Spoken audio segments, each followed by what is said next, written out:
what we call aberrant behavior, things like risk-taking or impulse control or addiction. Okay, we do lab finds and you're like, first off, your serotonin is in the tank.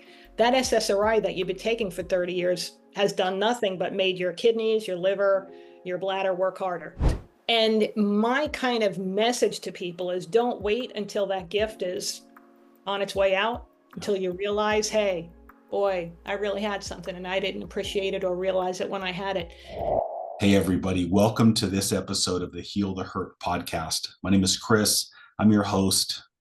So excited today to be able to chat with you guys. I'm going to chat with a new friend that I've just met, Dr. Evelyn Higgins. How are you so far?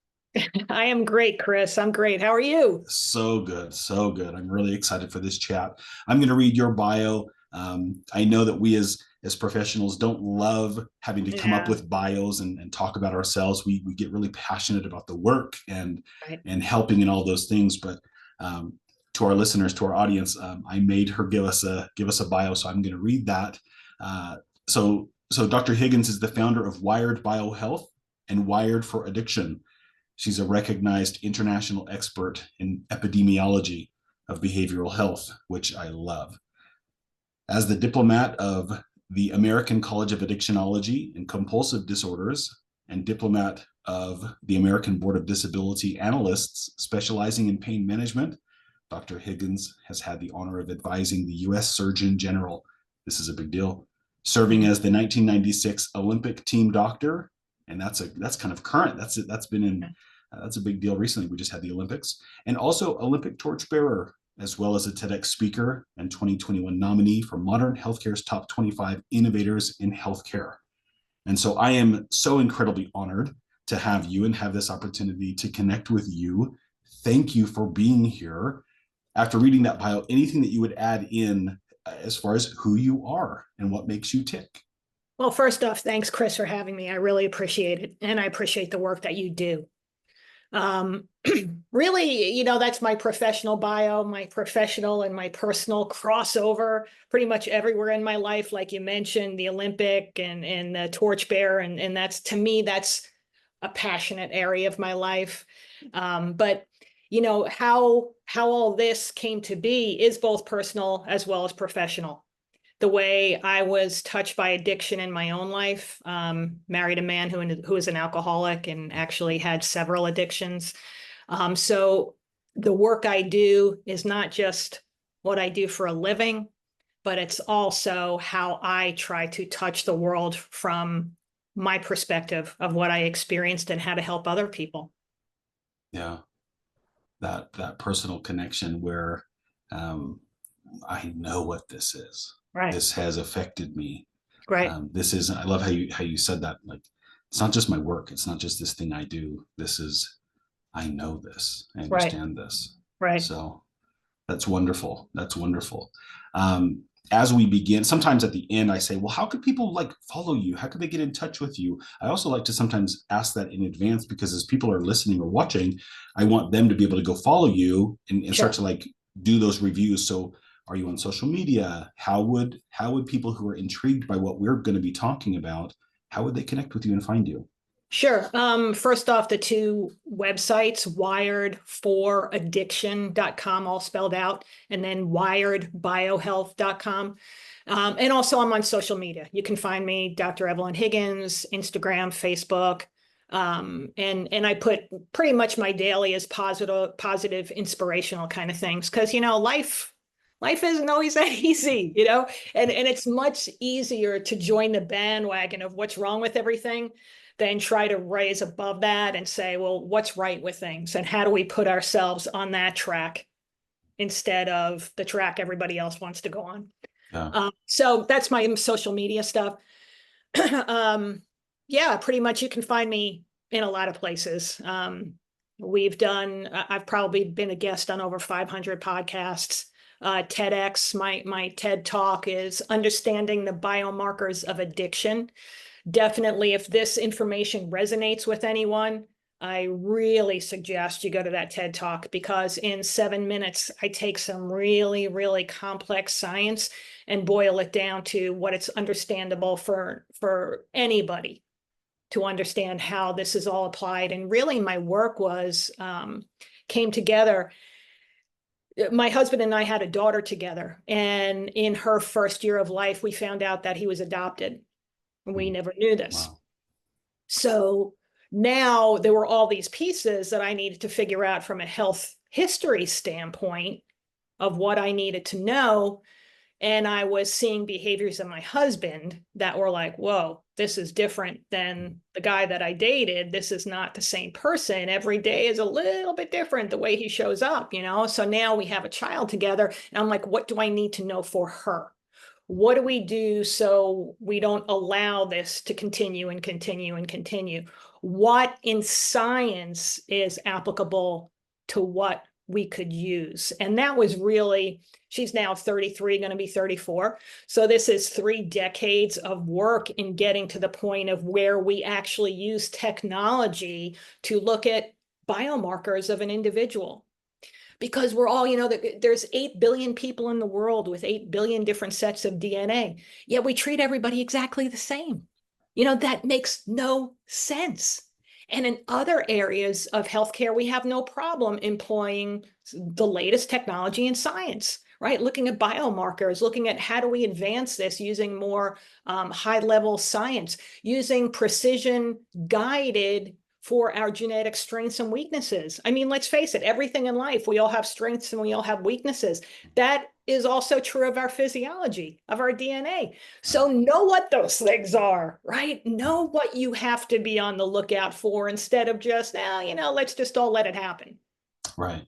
Right. I love what you're saying. And most of my work is in addiction treatment, and we focus a lot on trauma and the underlying issues, kind of like, where did this come from? It's not so much someone's made these choices and here they are in those consequences. It's like, yeah, but why? And I think we really struggle with feeling that and going there. It's very uncomfortable for many of us, myself included. It's uncomfortable, but we know we've got to go there and understand this.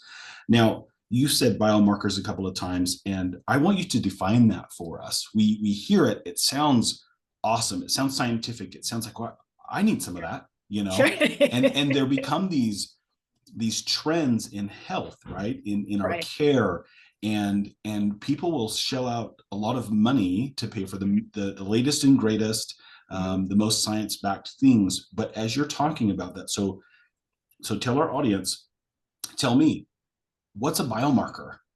Sure. So it is literally like a piece of you.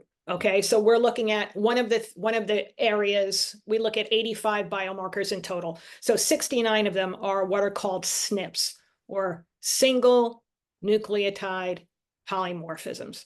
All a polymorphism means is that there was an error in the coding. There was a variant in the coding that can create what we call aberrant behavior, things like risk-taking or impulse control or addiction or anxiety or depression. So we identify where those are in you instead of looks like or feels like, where people are being diagnosed based on vocabulary. Chris, what if you and I don't have the exact same meaning for a vocabulary word, and we're exchanging that as if we both know what the other guy's saying?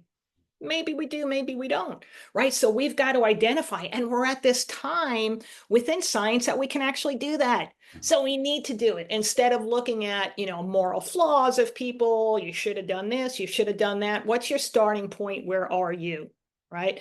And then we look at the other of those 85 are brain chemicals or neurotransmitters and hormones, how those interact. There's what we call a clinical correlation, meaning the outcome is going to be this if it's too high or it's too low. We take that information of what your sample is, because everybody's not the same. As I said, you know, no one has the exact same genome. So then we look at that and say, what are those biochemical pathways? Why aren't we getting to that optimal end of that biochemical pathway? What do we have to do? And it's all individualized. So that's basically the heavy duty science, boiling it down to, let's see who you are, right? In 2003, the human genome was mapped out. In 2008, we looked at the 1,000 most important conditions and diseases due to what we found in the genome. We've got to use that information or else it's useless. We can all just go like this, hey, great job, but what are we doing with that, right? So it's kind of the roadmap to an individual in knowing where you could have hurdles. Doesn't it make sense to just be aware of that and maybe make different decisions as a result of what you find out about what your roadmap is? What's your blueprint? When I'm talking to a young person, a young teenager, and say, okay, we've got these different SNPs, you're at an age where your buddy's going to tell you, hey, here's what we're doing after school today. We're all going to try it. Like, great idea. You want to be one of us. And you're like, okay, I'll try it. For certain people with a certain makeup, it's going to be harder for them to walk away once they've tried that. There's always an underlying condition. Is it anxiety? Is it depression? What's the driver of why you want to reach outside of yourself to bring something in to change your resting state? There's always an underlying condition. You brought up the example of trauma. Perfect. Like, where does an addiction even come from? Diagnosed condition, not being treated properly. An undiagnosed condition, a trauma, one, two, or all three of those. So we've got to identify those things. So this is the physiological piece, because whether it be an addiction or a general mental health concern, it's a biopsychosocial situation. We have to know what our biological piece is and then work on those other parts. I love that. Thank you so much for that depiction, because it helps us recognize that difference. This isn't cookie cutter. None of us are cookie cutter. None of us. Right? We want, and we choose, we love, most of the time, I think, maybe I'm a little biased, but we celebrate our differences, those uniquenesses and culture and different traditions and stuff that way. But then each of us has a different experience, right? Right. I think so often I have somebody in my family who's just discovered a gluten intolerance. Mm-hmm. And I think, why don't I have that? Well, we're different. It doesn't necessarily matter why, as far as an outcome goes, but where it came from, okay, there's so many possible factors with that. But even separate from an allergy or an intolerance, so that way, I love kiwi, but I'm allergic to kiwi. Mm-hmm. I'm not allergic enough to not try it every now and again, right? Same thing with some exotic fruits, right? I'm like, it tastes really good. I know that I'm going to have maybe some consequences that come from that. And so sometimes I might abstain, but sometimes I'm like, it looks really good. I really want that, or something like that. Whereas other people have different allergies from me. Now, what that means is when we go out to a restaurant, we start asking questions, right? So I'm different. I have these limitations, or I have these preferences. So I want to know what's on that menu. And hopefully we can apply that analogy into these other parts of behavioral health when it comes to stressful events. So why this happens all the time in clinical work, somebody will come in and they'll say, this is the trauma that I'd like to work on. And they'll tell me, and so often they'll say, I know it probably doesn't sound that bad. I hear that so often, and I go, it sounds horrible. That sounds so difficult, what you've been going through. Mm-hmm. But there's this tendency for us to minimize our own pain, or compare and contrast. And you said something as well in that earlier, where you said these moral values, or these moral decisions that we make. Mm-hmm. And oftentimes in addiction, there's a judgment based on values and morals. Right. And so it's so beautiful now, as our society, as science and behavioral health are addressing like addiction differently, we're recognizing as not a moral issue, or even a choice, but this is coming from somewhere, right? So someone's had some experiences which leads them down this path, and we can have highs or lows, we can have successes, we can have failures or struggles or whatever it is, but we want to investigate, why is the brain reacting that way? Why is the mind, why is the body, why is the human being responding in these ways? So we love to pay attention, but sometimes it's overwhelming. Even I love to investigate this, but then after a while it's like, that's a lot. That's really complex. And so we might get a little overwhelmed with that. And so to our listeners, I might even encourage you to hit pause, just rewind a little bit and go back through and listen to what Dr. Higgins is talking about when defining biomarkers, at least to Yeah, this point. yeah, yeah. Yeah, So it's a lot. It's a lot. And even, this happens a lot of times, Chris. Let's say a parent comes to us and says, my child's now 21. For 20 years, I never saw this behavior in them. We look at our lab panel like, well, it was always there. But tell me what happened in your child's last year. Well, they went off to school for the first time. They're making decisions for themselves. Probably not sleeping, their first yeah, opportunity away from home and at college because they're having fun all the time. Trying to do schoolwork, trying to do a part-time job, got a whole new environment of friends, right? So that's where the DNA you're born with is your DNA. But the expression of your DNA is what changes. And that's the study of epigenetics, the most fascinating part of science, I believe, that's going on today, because it gives the power back to the individual. And that's key. But you have to know what your starting point is. So parent says, I never saw this. I'm like, well, in this past year, their environment has totally changed. And there's a lot of stress going on in their life. That's turned on and turned off the genes that they had in their operating system. Now you're seeing different choices, different behaviors, different decision making coming out of them. yeah, and I like that. It's almost like a dormancy. I don't know if that's Exactly. the right terminology for it, but these traits have been there. This DNA has been there, but it wasn't ever expressed for a Right. variety of reasons. And so that Right. can help perhaps maybe a parent even who's worried about their child going through different stages of life and like, where's this behavior coming from? Like they've Right. never been like this. Like you said that you mentioned before, like, okay, it doesn't necessarily mean something horrible has happened. Right. Sometimes that's the case, but it might mean this is this person navigating through life stages and making some changes. And so Exactly. we can become educated, we can become informed, we can really um, uh, pursue understanding, and Yep. that will help us not necessarily make it the pain and the struggle all go away, but we can endure it, we can navigate it more, at least more successfully.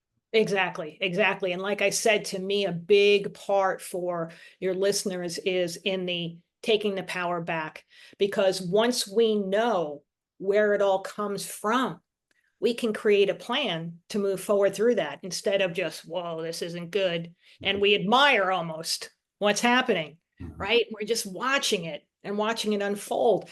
So it really is the most fascinating part of science. Yeah, I love that. You mentioned being able to like take control back or um, the individual. It's like this empowerment now, Mhm. whereas Yep. before, and I'm thinking of the first step in Alcoholics Anonymous, like admitted we are powerless over alcohol and that our lives become unmanageable. And Right.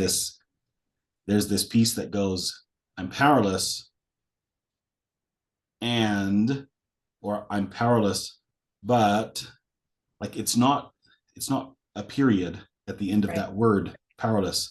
There's more to it than that, Right. right? There's this continuity. Okay, Right. so if I'm powerless or if I have been up to this point, now what? Exactly. That kind of gets exciting because you mean there's hope, you mean there's something we can do about it. I don't have to just live this way the whole time and avoid these people, these places, these things, Right. or these Right. foods, or whatever it is, whatever Right. Right. the topic is. Like Exactly right. there's hope. Yeah, and that's where you blend in understanding the unique physiology of yourself or your loved one with therapy. Put those things together and you unlearn that behavior both physiologically as well as behaviorally. Yeah, that's awesome. That's awesome.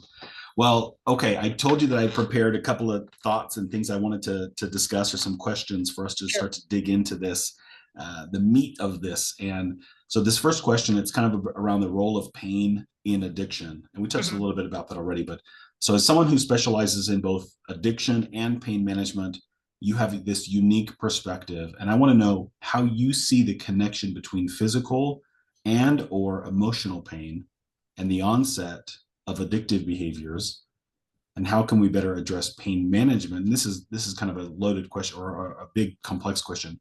The second part of that, how can we better address pain management to prevent addiction from taking root in the first Sure. place? Sure. Great, great, great question, Chris.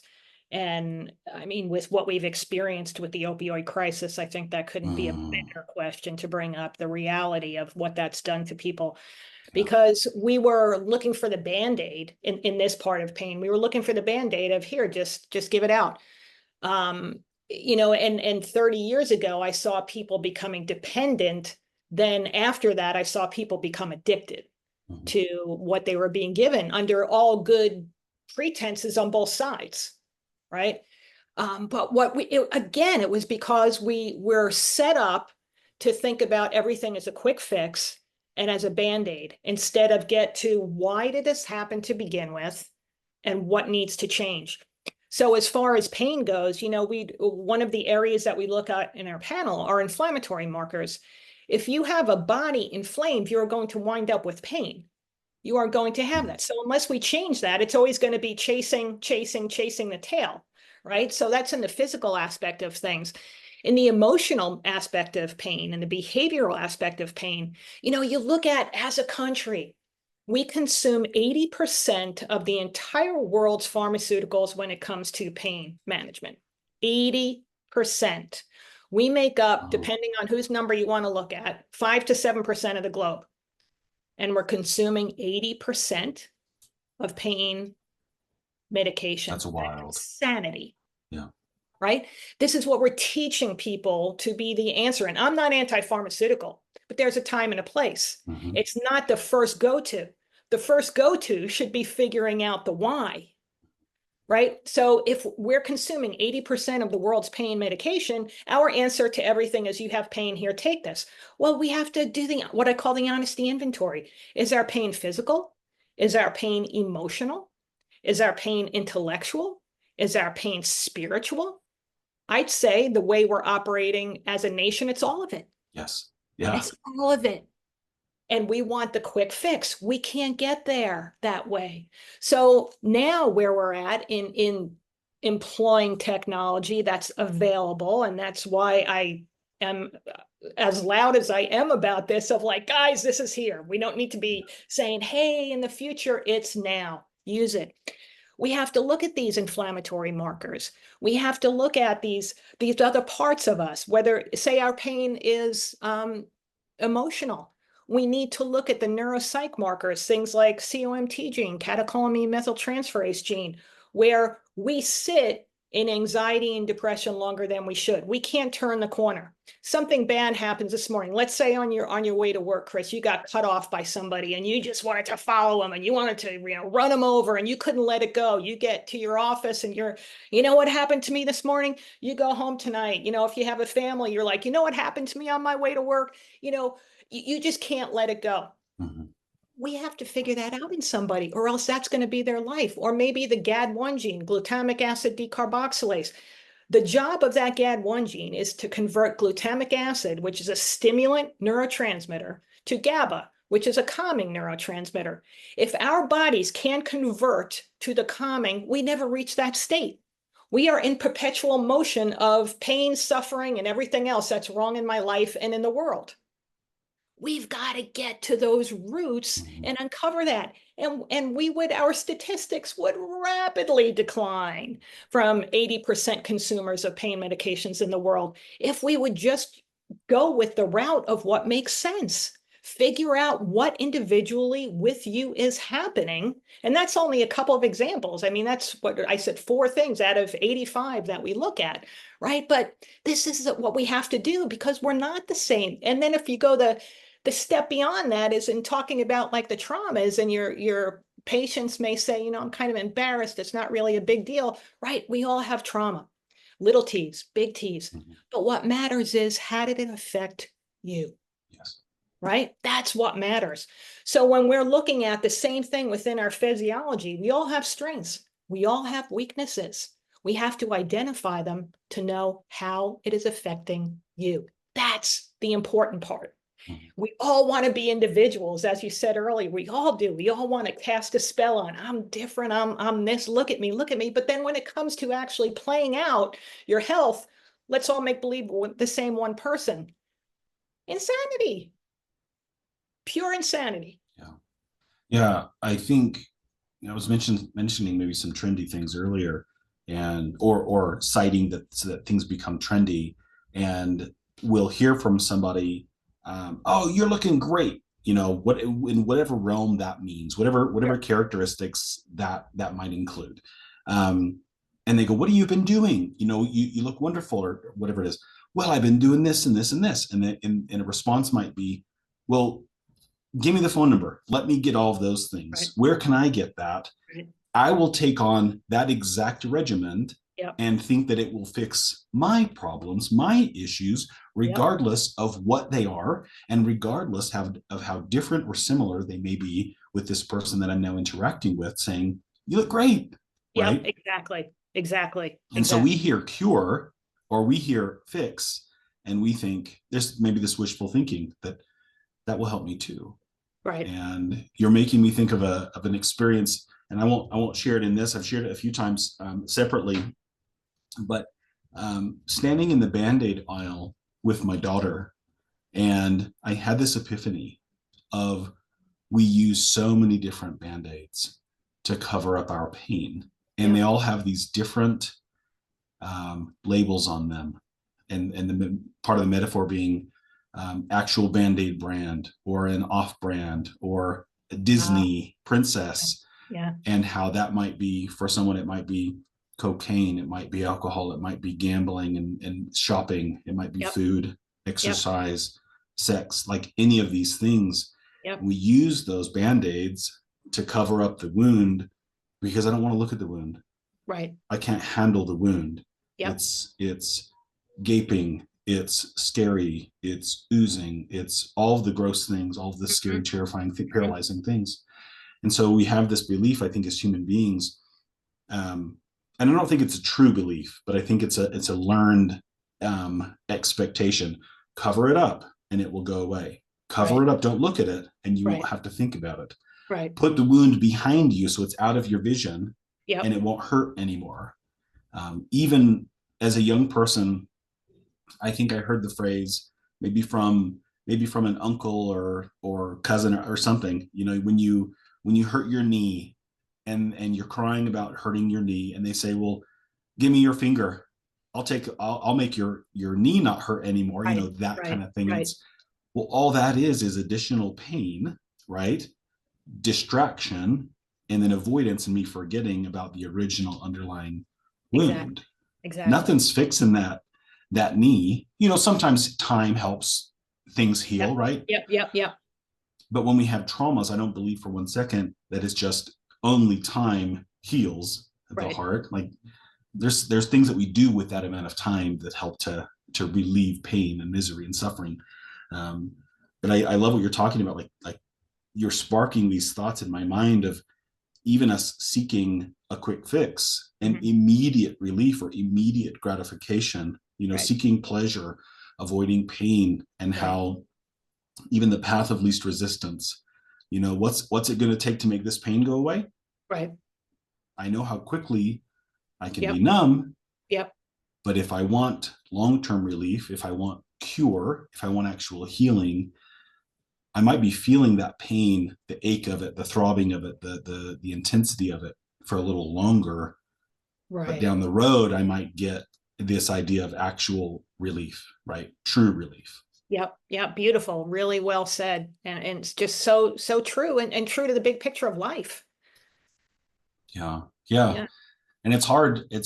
Before we started recording, I mentioned to you, as a person in recovery, as a therapist, I'm a dad, I'm a husband, I'm a brother, like all these roles that I have. Right. um, we put on those different hats at Mhm. different points in time, Yep. and so to a listener, um, acknowledge that there are going to be times where you might be caring for people in your, like, who are under your responsibility, or something like that, or who you have influence over, and to remember to not assume about the quick fix, Right. but also don't assume that it's horror and terror, and that it will never get better.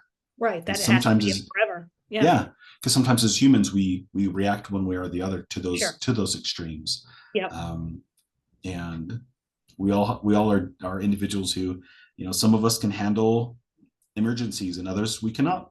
Right. It goes back to gluten or not, or Yeah, exactly. any allergies or Exactly. something like that. We're all Yeah. wired differently based on, as you mentioned, DNA, but also our Yep. experiences that we've Yep. had in Yep. this life, and what we Yep. can handle. That's kind of where you look at resiliency models and Yeah, how those come about, right? You're born with your working system. Here's your cards, play them out. yeah. Now we all experience different things in life, and how are we going to navigate through that most successfully? It's all of it together, right? Just writing down a thought about that deck of cards that's come up recently, um, in my world, and some ideas around that, and kind of the hand that we get dealt. Yeah. And sometimes in this world we get upset over that hand of cards that we've got, the metaphorical hand, Mhm. and sometimes we don't realize that we can fold, so to speak, that Right. we can wait until the next round and try Yeah. again, Yeah. and other times, we might have a decent hand, All but we're in. worried that it's not perfect, and so Mhm. we're constantly folding, Yeah. when Yeah. in all reality, and this is a more elaborate beyond kind of what we're talking about, but in all reality, we might be a whole lot better than what we think. We might be a whole lot stronger and more, any of those positive traits that we desire. We may Yeah. be more of those things than we've been led to believe, Right. based on experiences and Right. childhood and Right. the And how much environment. those belief systems from childhood can be cast upon a spell of the rest of our life, when Yeah. like you've moved past that. Allow yourself, give you the grace to move past it, right? So let's talk about that. So if somebody comes in and wants to work with you, and they say, here's my story, here's what I'm dealing with, here are my problems, here are like the conflicts, and evaluations or testing is done, and it's discovered, okay, this is what's happening, this is what's going on within this human being. Mm-hmm. How would one seek change? How would they seek improvement when it comes to this, when it comes to the mind and a diagnosis, or the Sure. biomarkers that you've talked about? Sure. So then from that standpoint, once we have the results of your lab, we create what's called a biomarker evaluation report, really extensive 31-page report going over each one of those biomarkers, what it means, and if there are any findings within yours. Okay, now great information. What are we going to do about it? That's the part that really is the game changer. And it's designed specifically for what's happening within your pathways. What do we have too much of, too little of, and how do we have to make effective changes with that? Whether that be through nutraceuticals, through enzymes, through hormones, through pharmaceuticals if needed. It just depends on the individual's findings, what they're looking for, and how we're going to get there. Right. So the whole point is, once we've isolated, identified, and measured, let's actually make the changes. Yeah. So that's the physiological piece. Then we work with a lot of therapists. Therapists get trained in what we do, so they have a global understanding of all these physiological markers, what they mean, how they interact with your patient or your client. And then they can work with that too. Like, say someone has a homozygous finding in that GAD1 gene. Homozygous meaning both of the genes in the pair are affected. So in the pair, one from mom, one from dad, homozygous, both are affected. So we've got a strong, your patient already comes in with this picture, right? It's like, okay, and now for the first time, they see it objectively with data of this is what's going on with you. Chris, I can't tell you the amount of times people start crying, their tears of joy, Yeah. and what they say is, I'm not crazy. This is actually going on with me. I'm like, right. And the beauty is, because we've identified with precision where that's happening, now we can make the actual changes, because we're not guessing half this, double this, change it to this, do that. We know with precision where we need to get to and how to get there. We can make the changes, and those tears are tears of joy. Like, so you're telling me everything that I felt was actually real. I'm like, yes, you were feeling this Mhm. way, you are feeling this way, this is Mhm. real, this is how you think because of what's going on. That's the Yeah, beautiful part. You don't have to stay in that. I love that you said that. So often people will say this, I thought I was doomed, or I was Right. hopeless, or I've been told for so long that I was too sensitive or Yep. weak or those kinds of things, like essentially less than, inadequate, Correct. Correct. unworthy. And so here's this validation, here's this look, no, what's going on is real, Yep. but you're not doomed. Here is a way out. Here is a way. And some of those things we can cure, we can heal. Some of those things we treat and maybe mitigate or reduce the Right. intensity of the problems and consequences and limitations that come from them. We want to be Right. realistic, but we Right. also, I believe firmly in the brain's and the body's ability to heal. It's Absolutely. incredible. Absolutely. Neuroplasticity is real. Yeah. And even to the point that you just made, Chris, example, someone has, the common term is the searching. So with that, an SSRI, an antidepressant, is going to be less effective in that individual because of that gene. We see people that have been on antidepressants for decades. First off, they were never meant for that. They were meant Right. for acute situation. This is what's going on in your life right now. Let's do this and let's get past it. Well, they stay on it decade after decade after decade. We do lab finds and you're like, first off, your serotonin is in the tank. That SSRI that you've been taking for 30 years has done nothing but made your kidneys, your liver, your bladder work harder, Mhm. right? It was never going to work. And someone all of a sudden is like, oh my God, because they had it thrown back at them by so many practitioners of, you just want to be this way. You shouldn't be this way. This works. This works. This is you. What does that do to someone's emotional state? Telling them you just want this pain and suffering in your life? Nothing could be further than the truth. They're in Right. your office because they're looking for help, right? So often desperate for Yeah. help. Yeah. And as we merge, I love you said biopsychosocial earlier, and there's this aspect that we think, oh, you need medical help, okay, here's where you go for that. Oh, you need mental help, here's where you go for that. Oh, Hmm. you have some behavioral issues, here's where you go for that. Oh, you've got Hmm. some spiritual issues, here's where you go for that. Hmm. No, it's all integrated. And we Yep. struggle in our society, I think, this has to be my opinion, I suppose, but I think we struggle in our society with bringing all of those together and believing and accepting that they work one with another, that Right. they're Absolutely. integrated. They should be integrated. I have a dream, and a project in the works where we expand our program to include all of those areas, where somebody can come into our Nice. facility and say, here's what I'm dealing with. Okay, what else is going on?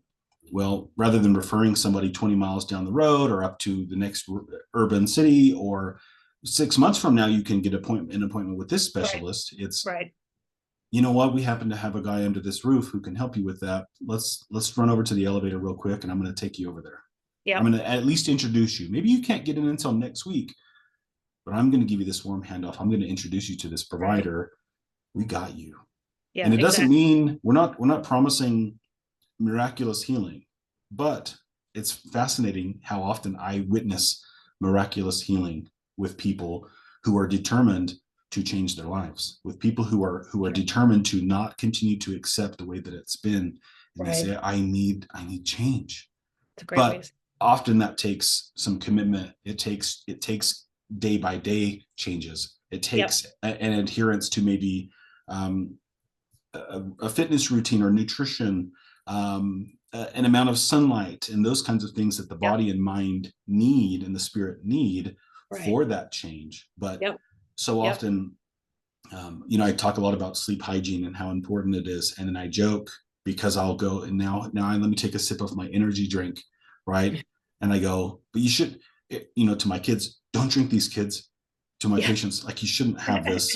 Only it's only for me, right? Yeah. And we Yeah. go, oh my goodness, like, duh, no Right. wonder I have Right. this or that or the other thing. And so Absolutely.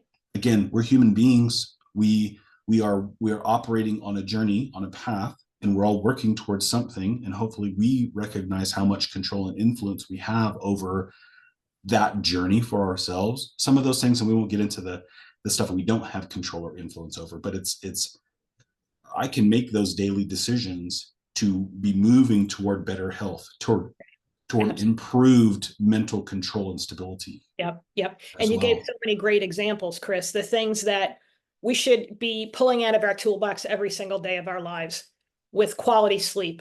That should be a non-negotiable, Mhm. right? Because that's when our bodies restore, they heal, they're ready for the next day. And if that's not working, we got to figure out why. Things, sunlight, it's a game changer for people, Mhm. right? And just, ways of getting dopamine in a healthy way, listening to music that it like makes you feel good, Yeah. reading a book that the message really hits home with passion, like really simple things. Go out walking every day in nature.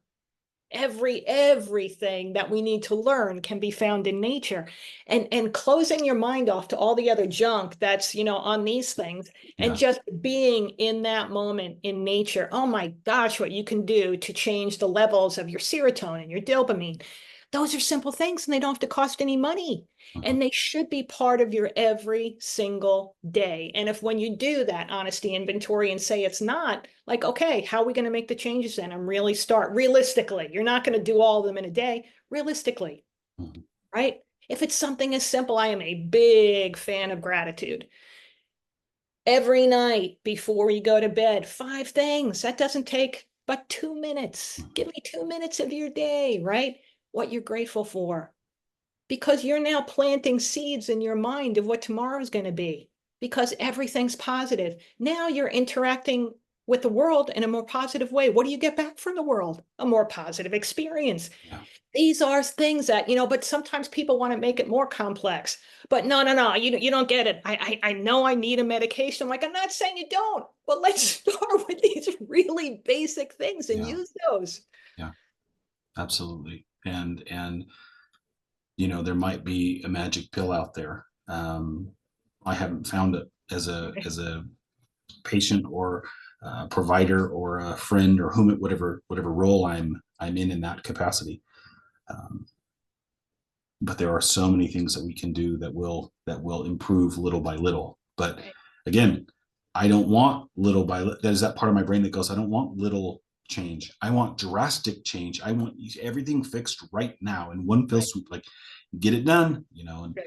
and so we have to also have an understanding and acceptance that those things that are really worth it, we're taught, they take time. Yeah, exactly. You That know, age-old lesson always remains true, right? yeah. And looking at how long did it get you to this place where you're finally reaching out for help, right? How long has that been going on? Like, give yourself a little bit of time. Mhm. I was trained in what I still consider to be the greatest addiction recovery treatment center in the world. I'm biased, obviously, but it's a wonderful place. And one of my mentors there said something similar to what you just shared. How long were you using? Asked the client this question. How long were you using this substance? And it was something like 3 years. Mhm. And this was like daily use for this person.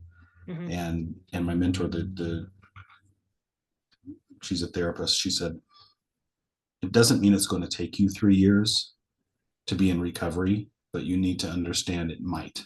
Mhm. It's going to be a Mhm. long time. It's not going to be 30 days. Yeah, We're it's not going fair. to cure this, but I can get to a level of stability.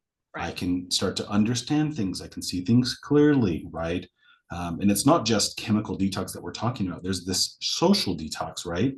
There's this detox from negative thinking, from the opposite, whatever the opposite of gratitude is, where there's this entitlement or like selfishness or negativity. Gratitude does something different to the brain. I've watched this happen not only in my own but in others. And in our office, we're doing neurofeedback, and I'm Mhm. going to begin some studies where we look at very specific forms of treatment and observing how those alter the brain, how those can change the mind, where it might be somebody comes in and they don't do any necessarily like medication changes or psychotherapy or changes to their diet, but they just implement a gratitude exercise every day for 90 days. I want to Mhm. see. I want to see if the brain changes. Yeah. I have a hunch that it does. I I believe that it agree. does, I but I agree. want to show Show it. that data Yeah. because we are a society. And you said this earlier too, and I almost scratched that little cynical itch that I have, where you said people are talking about this study or that study, and when I read statistics, I go, who paid for them? What are Sure. their goals? What do they want? And Sure. so I want to be able to bring up that data and not just trust this society or this organization or this industry, but it's we're doing this research. We're finding this data. We're delivering hope and we're delivering change, and it's possible, you Absolutely. know. And so again, I have a lot of high hopes for our ability to heal and to improve and to get better and even better, even when we're at a point where we're like, I'm on fire. Yeah. Like Yeah. life is great and I've never been this productive. Well, Level up. could you imagine that it would get even better than that? Yep. You know, Yep. now Exciting. we're talking, Yeah. you know, because it almost is this trickle down effect. Um, I've got 5 children, and um, as much as I think they're their own people, what I do doesn't matter. It does because they're watching. They're Mhm. always paying attention. Yep. And so again, if I say I can have the energy drink, or I can stay up late, or I can watch this, but you can't do any of these things. To a certain extent, we have things that are themes that are maybe not appropriate for a young person, a toddler, a child. That Mhm. that um, the music or the media or the conversations or whatever it is. But it's like that power differential is not what works. It's not, I'm an adult. I'm thinking of Right. the movie Matilda, when Danny DeVito says, I'm right, you're wrong, I'm smart, you're dumb, I'm an adult, you're a kid, or whatever it is. And it's like, no, we're in struggle there, right? Right. Because I think younger and younger our children are recognizing, or we're recognizing dysfunction, dysregulation, and disturbance in them, in their mind, and their behaviors, and those kinds of things. And it doesn't have to be a forever thing. We can get Right. help. Right. You know, Absolutely. I think a Absolutely. lot of parents are experiencing worry and fear around what their children are experiencing, Hmm. and we even want to just, well, here's the band-aid, here's that thing that will fix it, you Hmm. know. It'll take time, but it comes through, I believe, real true healing, long lasting healing comes through those regular, consistent changes and Yeah. routines that we Yeah. create. Agreed. Agreed. It is. So It's one step at a time, and we just keep on building and building and building. And then we're there. And like you said, then we get there. Like, how could it get mhm. better? Let's try. Yeah, Let's try. yeah, absolutely. Well, I want to ask this question, kind of where do we go from here in this field? And in our conversation, we may generate some more times where we meet and discuss more things. And sometimes after a podcast episode, we'll get some feedback. We'll get questions from people, and they'll go, "I'd love to know this question," or I wish we could have done a Q&A, and we may do that. Hmm. But I want to know where we as a society go from here as far as healing goes. Are there things everyone should be doing? We hear different vitamins and supplements that everyone should be taking, or we talked a bit about sleep, and it's like we all need that. But is it good for me to have 12 hours of sleep, or 8 or 6, or that? Is it depend on ages and stages of development and those kinds of things? But what do you see as necessary for us as a society to collectively get healthier, stronger, better? Yeah. So starting point, and I get this asked a lot, like, where do you see this work that you're doing? I see it in the not so distant future being just like a CBC when you go for your yearly blood draw, a complete blood count, that this is your starting point, because this isn't something that has to be done over and over again. This is who you are. The expression is what changes, so that we know that. We know that going into the game of life, because then also things like, how long should I sleep? What's best for me? Intermittent fasting, right? What's best for my body? We can look at those things. We can ascertain that information from the results of what we see.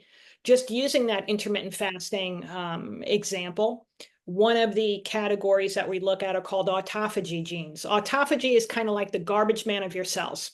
Okay. So if you never take the garbage out, let's say you went on vacation for a week, you forgot to take the garbage out, you come back into your home a week later, like, whoa, this place stinks. You know, it's affected your furniture, it's affected your carpeting, maybe even your clothes.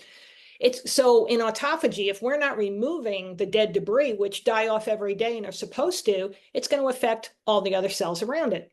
So based on what your results show, we can say, is intermittent fasting good for you? And at what time intervals is it good? So there's so many basic components of what we can do. You know, and that's all from the physiological, scientific aspects. We should know our starting point, period. And then beyond that, all the things that we talked about, you know, of how we're all in this together. You know, at the end of it, it's like, how do we collectively improve upon what we've got to work with? How do we I see life as a gift. And my kind of message to people is, don't wait until that gift is on its way out, until you realize, hey, boy, I really had something and I didn't appreciate it or realize it when I had it. To say, treat the body, treat your mind as a gift, treat your soul as a gift, and treat with the utmost respect. And if we start doing that for ourselves, we're teaching everyone around us the best way, the best operating system, without shoving it down their throat, right? With, this is the best way to interact. And if we just take care of ourselves, we take care of our families, we can change that for the good. And we're at a time where, gosh, we really need some changing for the better. Yeah. Yeah. I love that. So let's say somebody's listening and they're like, this man, she gets it. She understands, like, how would you help them? What if they're in a different state from you? What if they're across the world from you? Or Sure. could somebody travel to you and say, I'd like to come in and get some testing done. I'd like to come up with a regimen. And even if I go back home and, you know, we communicate via telehealth or whatever it is, you know, but what you're saying really resonates with me and I'd like to try that. What would you say to them? We work with people literally from all over the world. We drop ship our lab kits to you. We meet like this, just like you and I are here, Chris, and we go over all that information and work with people through the process. We've had people come from as far as Australia to come to us in that moment that wanted now, and let's get this started. Yeah. So there's no barrier to where we can help somebody, and there's no barrier to the starting point. What is the starting point for you? Because everybody, just as unique as you are, everybody's starting point is different as well. Yeah, that's awesome. That's exciting. And that brings a lot of hope. I'll probably, as we close our episode, I'm going to give you some info and I'm going to say, I'm going to order one of these kits and I want to give you my stuff and let's get to work, because I want to have some questions and I want to know, and we want to make improvements. And even in those areas of our lives where we go, I'm really grateful for this, I'm really grateful for that, I'm really, you know, this is going well.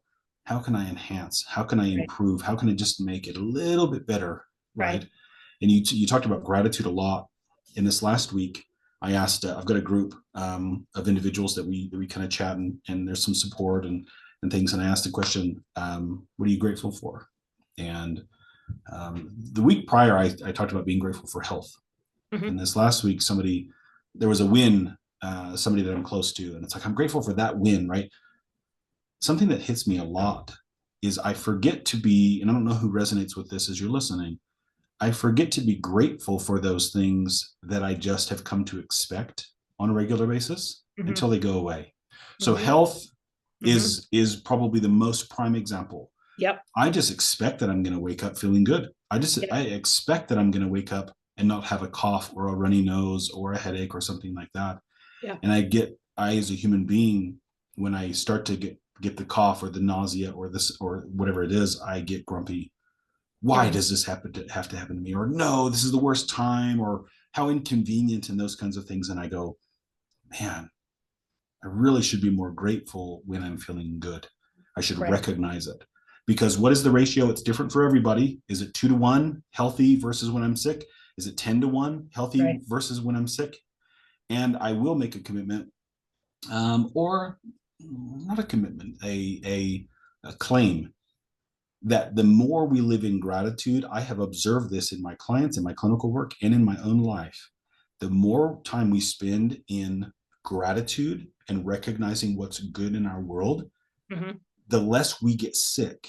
Now, that doesn't mean there's that direct correlate or causation there, but Mhm. there's Mhm. something about that gratitude that alters the way we look at everything else in our world. I Mhm. believe firmly it's a de-stressor, which Mhm. we also know high stress levels reduces the immune system's strength Right. and power, right? And so it might not be, well, be grateful, kind of the apple a day keeps the doctor away Yep. Yep. mentality, but it might not be, well, do your gratitude list and you'll never get sick again. It's do that gratitude list because it's going to encourage other things in your world and in your brain, which then will lead to a reduction in getting sick. Mhm. It'll Mhm. lead to an increase in immune strength, right? Those kinds of things. And so um, the individuals who go, no, if you're listening and you go, no, I don't think so, try it. Try Try it. it. And then let's have a conversation, Yep. right? Prove me wrong. Try it. Yeah, I love that. Like Yep. give it a try. What have you Yep. got to lose? Yep. Right. I've not personally not had an experience where somebody did their gratitude list. Um, I call it the thankfuls. Did you do your thankfuls? Um, where they did their gratitude list and they were worse off for it. Right. Life was harder Right. for it. Right. That's not been in my experience, at Right. You least. got the same 24 hours in the day, Yeah. right? You know, Yeah. how are you going to play it out? How do you want to work with that 24 hours? Try the science experiment. Like I said, prove me wrong, Mhm. and it changes lives. Yeah. As a maybe as a quip, um, or as a challenge to the ego.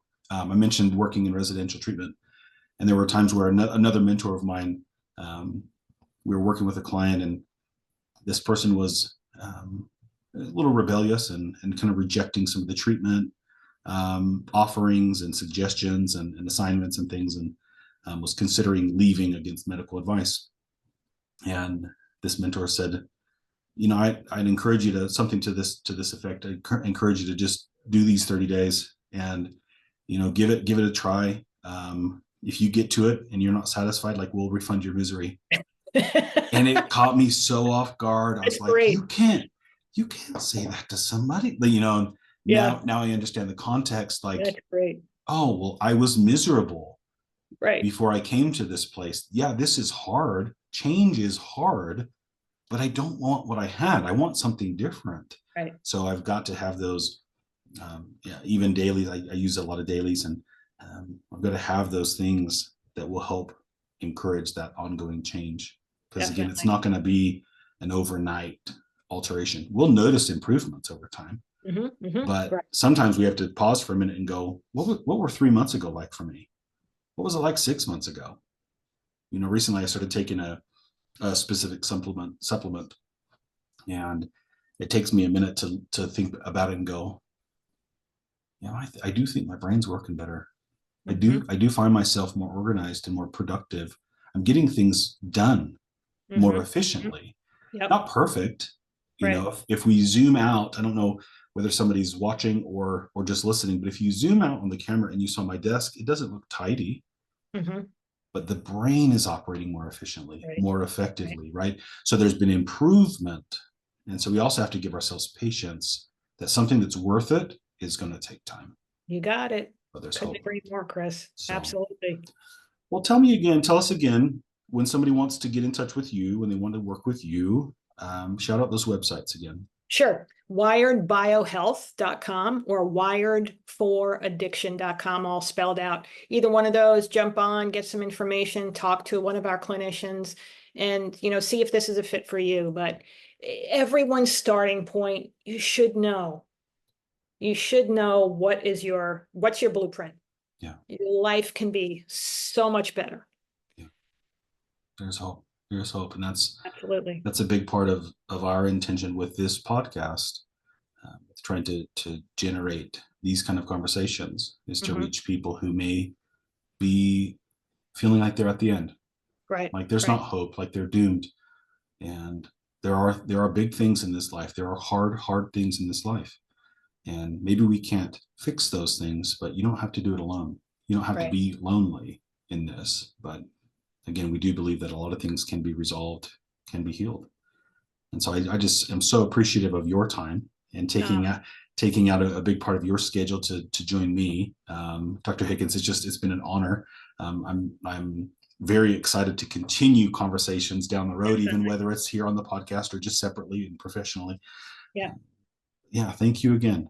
I appreciate your work, Chris, because your podcast you have no idea how many people you can influence just with your words and sharing from the heart of where you've been, what it means to you. And that's the stuff that matters.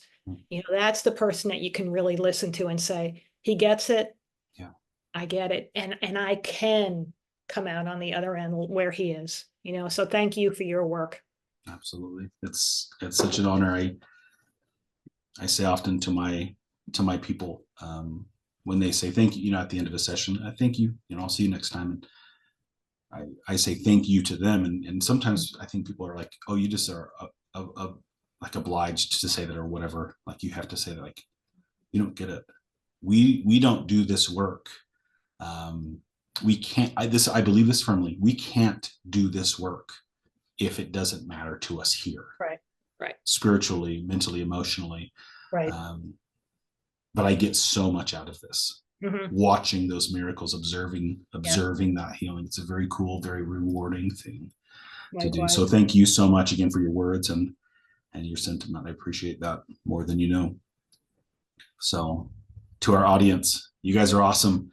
Thanks for hanging out with us here on the Heal the Hurt podcast. We will see you next time. You can find us online at healthehurt.org and on any of the social platforms, whether it's X or Instagram or Facebook or whatever, at Heal the Hurt. I think on X we're Heal the Hurt _ I think that's the one that's different. But anyway, we hope you have a wonderful rest of your day. Make it a great one. Take care. Thank you, Chris. Thanks for joining us on the Heal the Hurt podcast. Please like and subscribe to us on X at Heal the Hurt USA, or on Facebook and YouTube and Instagram at Heal the Hurt Nonprofit. This podcast is brought to you by Hobble Creek Behavioral Health.